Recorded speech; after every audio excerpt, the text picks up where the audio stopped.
Class 11 में आ गए और क्लास 11 सब लोग बोल रहे हैं कि बहुत टफ है और तुमने मान भी लिया। मतलब सब लोग बोल रहे हैं, टीचर्स बोल रहे हैं, तुम्हारे सीनियर्स बोल रहे हैं, वो शादी में तुम्हारे रिलेटिव्स बोल रहे हैं कि बेटा क्लास 11 आ गई और बहुत टफ है। और तुमने मान भी लिया अच्छे बच्चों की तरह। उन्होंने बोला बेटा ये टफ है और तुमने उसको संभाल के लिया और अपने दिमाग के अंदर सजा लिया। और वो जो बुक्स वगैरह अंकल, जैसे तुमने अभी इतनी मोटी मोटी रेफरेंस बुक्स ली है और इतने सारे सिलेबस कंप्लीट तुमने किया भी नहीं, अभी क्लास 11 नहीं पढ़ी, तुमने सारी रेफरेंस बुक्स भी ले ली कि हाँ सिलेबस बहुत कठिन है, क्योंकि क्लास 11 लोगों ने बोला बहुत कठिन है। वैसे तुम्हारा क्या कहा सकता है, पर क्लास 11 कठिन नहीं है। सो हे गाइस, सो मैं हूँ डॉक्टर मेज द टाइम लॉर्ड और मैं आज कोई लेक्चर वीडियो नहीं करने वाला। आज हम बात करेंगे कि क्लास 11 तुम्हारे लिए क्यों कठिन बन जाती है। ना तो ये कठिन है ना तो ये हार्ड है, कुछ नहीं। हार्ड जैसे क्या, तुमने तो क्लास 11 को एक फ्रिज जितना सिलेबस जितना मान लिया है। तो सबसे बड़ी दिक्कत क्या है, क्लास 11 ज्यादा टफ नहीं है। तुम क्लास 10th में आए थे, क्लास 10 में तुमने टॉप किया होगा, कॉन्ग्रेचुलेशंस। आई मीन कितने बढ़िया परसेंटेज लाए थे। तुमने फॉर्मूला याद किया, तुमने डेफिनेशन याद की, उसी को एग्जाम में लिखा, दैट्स इट, मार्क्स मिल गए। पर जैसे ही तुम क्लास 11 में आए तब आई असली दिक्कत। अब तुम्हें कैलकुलेशंस करनी पड़ी, नई कैलकुलेशन तुम्हें सोचना पड़ रहा है और लिमिटेड टाइम के अंदर तुम जेई नीट का एग्जाम देने का सोच रहे हो। एनडीए हुआ, मल्टीवर्स, यूनिवर्स, कौन से एग्जाम देने का सोचो, वैसे तुम्हारे लिए वो एग्जाम से है। पर तुमने ऐसे एग्जाम देने का सोचा है, पर तुमने सोचा कि चलो अब कितनी जल्दी कैसे होगा, तुम्हें कितने डेरिवेशंस करने पड़ रहे हैं, तुम्हें लॉग इंटीग्रेशन सब कुछ 1 मिनट के अंदर पॉसिबल कैसे है। पर प्रॉब्लम ये नहीं है, प्रॉब्लम ये है कि तुम वो स्टार्टिंग के पहले दिनों से तुमने गलती करनी शुरू की। तुमने आज तक क्या किया अभी तक, तुमने लेक्चर्स देखे, तुमने कोई नोट्स बनाया अभी तक, तुम मेरी वीडियो देखने से पहले कर क्या रहे थे, तुमने कोई लेक्चर या नोट्स का कोई रिविजन किया, चैप्टर रीड किया, नहीं किया। आई होप तुमने किया ही नहीं होगा, क्योंकि अगर तुमने किया होता तो मेरी वीडियो नहीं देख रहे होते।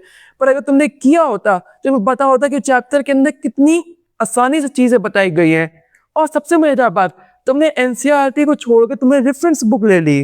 वाओ, आई मीन एनसीईआरटी तुम्हारी जो नीट के अंदर आने वाली, जेई के अंदर आने वाली है और बोर्ड्स में आने, उसको छोड़कर तुमने लिया रेफरेंस बुक। रेफरेंस बुक अच्छी है, मैं नहीं बोलूंगा कि रेफरेंस बुक खराब है, पर पहले एनसीईआरटी तो कंप्लीट कर लो। I mean come on, NCERT पूरी सिलेबस पहले कंप्लीट करो, उसके बाद देखो तुम रेफरेंस बुक की जरूरत है कि नहीं।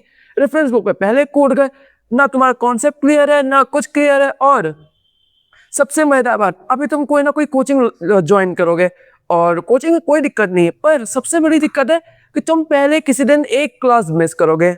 तुमने क्लास मिस की, तुमने बोला चलो रिकॉर्डेड लेक्चर तो मिल ही जाएगा ना, कल देख लेंगे। फिर अगला दिन आया, फिर कल देख लेंगे। फिर तुम्हें अगले दिन किसी ने फोन किया, हेलो अच्छा पार्टी में जाना है, चलो चलते हैं। और तुम खुशी खुशी चलेगा। तुम 3 लेक्चर्स भूल गए, तुमने सोचा कि चलो रिकॉर्डेड लेक्चर तो है ना, संडे को देख लोगे। अब संडे आया, संडे को आराम से तुम लेट उठे, तुमने सोचा चलो स्कूल का होमवर्क, कोई स्कूल में मैम ने कोई प्रोजेक्ट दे दिया, तुमने वो प्रोजेक्ट कंप्लीट तक नहीं किया। पर भाई साहब तुम्हारे तो 3 बैकलॉग लग गए ना। अब सोचो ये धीरे धीरे वही गलतियां होती है जो बाद में जाके, बाद में, अभी नहीं, जब हाफ ईयरली आएगा, जब सेमीफाइनल्स तुम्हारे स्कूल में आएंगे या फिर फाइनल एग्जाम्स आएंगे, डिपेंड करता है, प्री बोर्ड कह सकते हो तुम सेमीफाइनल्स को एक तरीके से।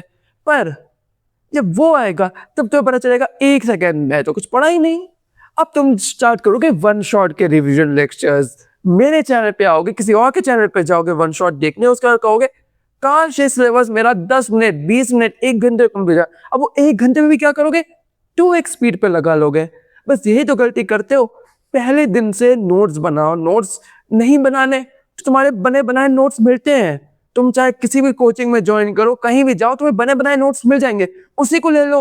नोट्स नहीं चाहिए तो कोई रेफरेंस नोट्स बुक्स ले लो, पहले से हैंड रिटन लो ले लो, टॉपर्स के हैंड रिटन नोट्स ले लो, बहुत कुछ मटेरियल अवेलेबल है। और अब तो तुम 26 में हो, तुम एग्जाम दोगे 2028 में। सोचो एआई का जमाना है, तुम्हारे पास चैट जीपीटी है, जेमिनी है, क्लॉड है, उससे नोट्स बनवाओ। अगर तुम्हें नहीं बनाने नोट्स, और अगर तुम्हें नोट्स बनाने तो अच्छे से मेंटेन करो, डेली नोट्स बनाओ, रिवाइज करो। तुम्हारा क्या है, एक दिन गए रिवाइज किया, अगले दिन भूल गए, पार्टी में चले गए, गेम्स खेलना शुरू कर दिया। मैं नहीं बोल रहा कि गेम्स ना खेलो, खेलो पर एक लिमिटेड टाइम के लिए। रील्स देखना है वो भी लिमिटेड टाइम के लिए। पर अगर तुम ये सब ज्यादा करोगे और पढ़ाई कम करोगे तो उसके बाद सोचोगे एक दिन की हाँ वन शॉट लेक्चर देखोगे, हाँ हाउ टू वॉच, वो भी 4 बजे, how to watch complete class 11 syllabus in 4 hours. अजी कहाँ से पूरा होगा? 4 घंटे में कोई सिलेबस पूरा होता है? और सबसे बड़ी बात, ये बच्चे अलग ही विचित्र प्राणी के होते हैं जो सुबह 4 बजे लगे खुद अपनी पूरी टाइम स्केड्यूल को पूरी तरीके से बांट ला के रखे, पर सुबह 4 बजे टॉपर मोटिवेशन ये, या फिर topper time schedule, topper time tables. भाई साहब पहले सो तो ले, 4 बजे जगा हुआ है, क्यों जगा है? पढ़ाई की? नहीं भाई, पढ़ाई की तुमने 4 बजे? नहीं की। तुमने कोई प्रोडक्टिव काम किया? नहीं किया। पर 4 बजे मोटिवेशन फॉर नीट, या फिर कोई नीट की मूवी लगा दी। आई मीन कम ऑन, पहले पढ़ाई तो कर लो फिर मोटिवेशन देखना। मोटिवेशन, कोई मोटिवेशन नहीं चाहिए। तुम्हें एक चीज लेके चलनी है, तुम्हें सुबह उठना है, सुबह उठने के बाद तुम्हें इतने काम करने हैं, दैट्स इट। अगर तुमने नहीं किए तो जब तक ना सोना जब तक तुम्हारा काम ना हो जाए, उसके बाद अगर तुम्हें सोने का वक्त खत्म हो गया, काम करो, कॉफी पियो, कुछ भी करना करो, अगले दिन की पढ़ाई करो। पर ये जो 4 बजे फालतू की मोटिवेशन लेना, डोपामीन लेना, बकवास बात है। पढ़ाई पे ध्यान दो। आई मीन कम ऑन, तुम्हारे पास इतने बढ़िया बढ़िया रिसोर्सेज 2026 के अंदर, और सबसे मेरा पर एनसीईआरटी छोड़ के सब लोग अलग अलग जगह पढ़ जाते हैं। और एग्जाम के वक्त पे या फिर जब तुम्हारा बैकलॉग हो जाए तो ये नहीं देखना कि टेलीग्राम चैनल ज्वाइन कर लो, यहाँ से नोट्स मिल गए, पीडीएफ भी मिल गए, वन शॉट भर के लेक्चर देख ले। तुम कर ही क्या रहे हो? तुम बस इंफॉर्मेशन को गैदर करो दिमाग के अंदर, ये भी मिल जाए, ये भी मिल जाए, ये भी मिल जाए, उसका एंड में कुछ नहीं, तुम खुद कंफ्यूज हो जाओगे। एक रिसोर्स को पकड़ो, एनसीईआरटी पकड़ी, पहले एनसीईआरटी कंप्लीट करो। अगर तुमने चैप्टर वाइज कंप्लीट करना है तो चलो एनसीईआरटी का पहला चैप्टर तुमने कंप्लीट किया, मैथ्स का या फिर फिजिक्स का या फिर केमिस्ट्री, जो भी है उसको कंप्लीट किया। उसके बाद तुम्हारे पास रेफरेंस बुक है, बढ़िया बात है, उसके क्वेश्चन लगा लो, 10 क्वेश्चन लगा लो, जो जो तुमने टॉपिक पढ़ा उसके 10 क्वेश्चन लगाओ, वो पढ़ लिया। उसके बाद देख लो प्रीवियस ईयर क्वेश्चन वो किए, तुम टाइम अपना चेक कर सकते हो तुम्हारा कितना टाइम अच्छे से है। दैट्स इट, हो गया, रख दो, अगला चैप्टर पढ़ो। अगले दिन पिछले जो भी पढ़ा है उसके नोट्स को रिवाइज कर लो, एक बार देख लो, अगर 1-2 क्वेश्चन लगाने तो लगा लो। अगर तुम्हारा सिलेबस ऐसे कंप्लीट करोगे तुम नीट के अंदर AR1 AR2 एम्स जैसे बढ़िया कॉलेज के अंदर जा सकते हो। अगर तुमने जेईई का एग्जाम देखो तो IIT छोड़ो, मैं तुम इतने अच्छे यूनिवर्सिटी में जा सकते हो। तुम्हारे पास पोटेंशियल है, तुम हार्वर्ड में जा सकते हो, तुम MIT में जा सकते हो, तुम ऑक्सफोर्ड में जा सकते हो, कहीं भी। पर 4 बजे वो मोटिवेशन देखने से कुछ नहीं होने वाला। मेरा क्या है, मैं तो तुम्हें ये बोल के चला जाऊंगा कि हाँ कि ये करो वो करो, मुझे बोलना भी नहीं, तुम्हें खुद पता है कि तुम्हें क्या करना है, इतने समझदार हो तुम। क्लास 11 में हो, तुमने डिसीजन ले लिया, तुमने नीट करना था, जेईई करना था, कॉमर्स करनी थी, जो भी करना था तुमने डिसीजन ले लिया। अब वो डिसीजन पे स्टिक रहो, या फिर अगर तुम्हें कुछ और करना है तो सोच लो पहले से कि हाँ मुझे ये करना है, फिर उसके ऊपर ध्यान दो। तो प्रॉब्लम ये है कि तुम दूसरों को देख रहे हो कि वो कैसे करे, तुम कर रहे हो।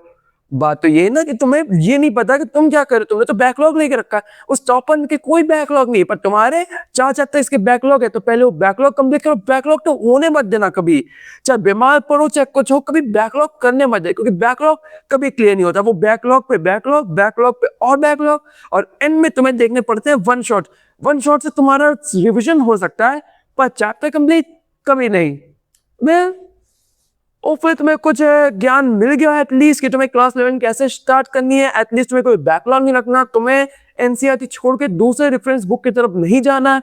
और जब आज तक एआई तुम्हें मिल रहे हैं, ChatGPT मिल रहा है, जेमिनी मिल रहा है, क्लॉड मिल रहा है, तो उसका यूज करो। इतने फ्री ईयर्स है, अब तो जियो के रिचार्ज के साथ तुम्हें जेमिनी का प्रो सब्सक्रिप्शन मिल रहा है, तो तुम्हारा इस्तेमाल करो, तुम्हारी पढ़ाई करो, और फिर तुम आराम से या IIT एम्स या जो तुम्हें चाहिए वो सब तुम्हें मिल सकता है। वेल होपफुली तुम्हें वीडियो समझ में आ गई। वीडियो समझ में आ गई तो चलो चैनल को सब्सक्राइब कर लो। और हाँ, 4 अप्रैल को मैं कुछ लॉन्च करने वाला हूँ, मेरे साथ कुछ और दोस्त आ सकते हैं, या फिर कह सकता हूँ स्पेशल गेस्ट होंगे वो लोग। सो या 4 अप्रैल के लिए चैनल को सब्सक्राइब कर लो, अपने दोस्तों को शेयर कर लो जो क्लास 11 में आए हैं, या फिर वो सीनियर्स जो कि देख रहे हैं वीडियो तो वो अपने क्लास 11 वालों को या क्लास 10 से आने वाले 11 वालों को उनको शेयर कर लो।